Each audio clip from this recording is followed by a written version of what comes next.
Hey everybody, this is Trey Monk. Today I'd like to talk about addictions, but more in particular sexual addiction.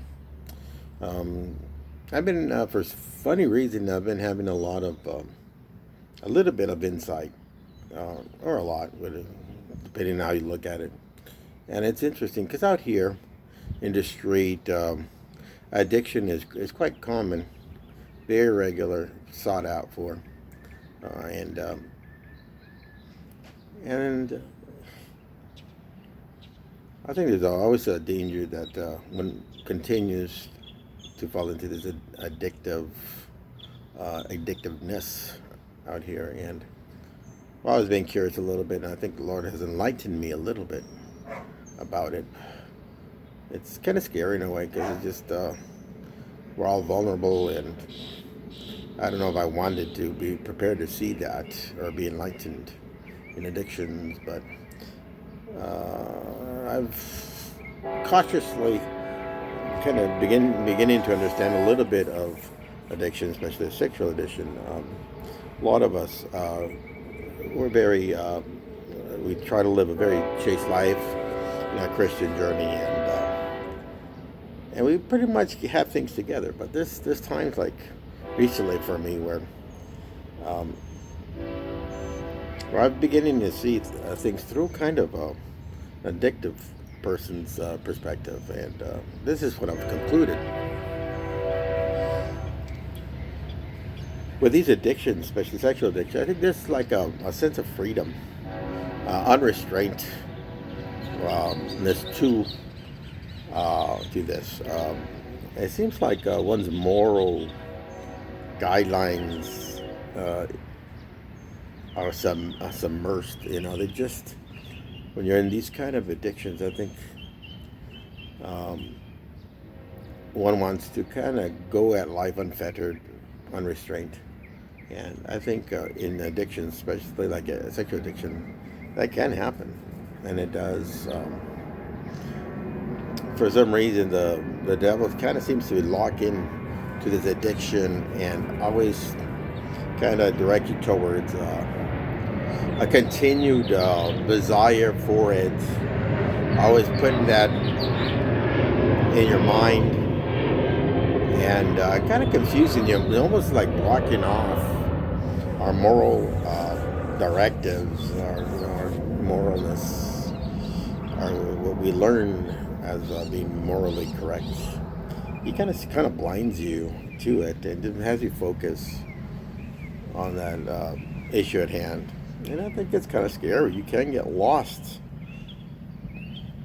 in that addiction, and it's hard to break out. It could get a hold of you, and that's kind of the way I've been feeling the last couple of weeks, in which it keeps a hold on you and it doesn't let you go. It it, it gets into your mind day and night,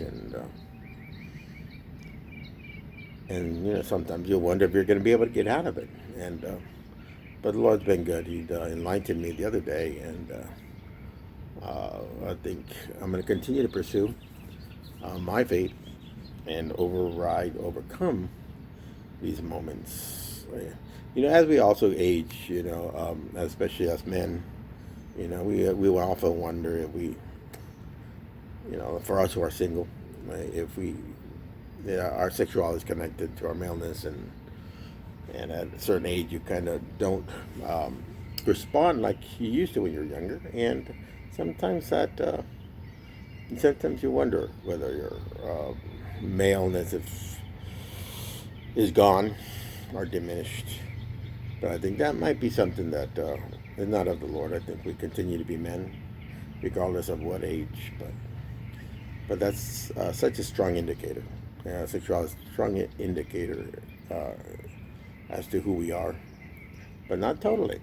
I think we have that part, and we also have our spiritual lifestyles we need to consider, and we have to be extremely strong in our Christianness in order to overcome these questions, these doubts that come into our minds that want to dominate us and tell us that we're not a male unless we pursue a certain direction. So, yeah, that's a challenge, I guess, for not only men, for women as well.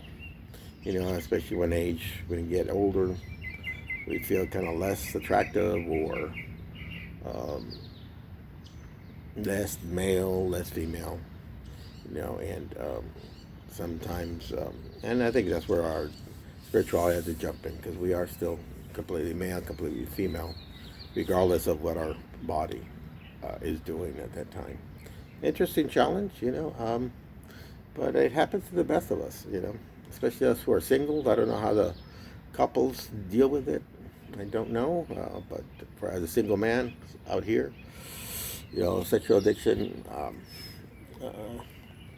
is kind of around us over here, and I'm able to see a little bit of it, and I kind of beginning to understand it a little bit how strong addictions are. It just has a hold of you, and it doesn't let you go, and it gives you a false sense of freedom. It has you break rules and stuff like that, and in one sense, that's kind of liberating, but in the other sense, that's a direction away from God. So, anyways, that's pretty much it. I don't want to complicate it too much, but well, that's pretty much. I think I can speak for a lot of the guys out here. This in a sexual addiction is can be very easy. Now you throw drugs on top of that, and my gosh, it's just you're unrestrained. You just go wild. And it's very hard for a person who has one or two or three addiction to overcome because they all seem to be so connected. Anything else? Yeah, actually, it is. I was going through a little private road during the midday, and I happened to come across a couple that were doing the wild swing in the middle of the day, unrestrained. And I had to pass right by them and just kind of said hello and just shot on by. And I think, like I said, drugs and and other addictions all come together. And in order to break through one, two, or three, it can be extremely difficult. But I think that's where you need your faith. You need spirituality to be strong. Um, and you have to ask the Lord all the time to kind of give you strength and courage to overcome all of those desires and false feelings no, I don't know, of freedom. So anyway, that's pretty much it. So anyways, take care, and we'll all talk later. Bye now.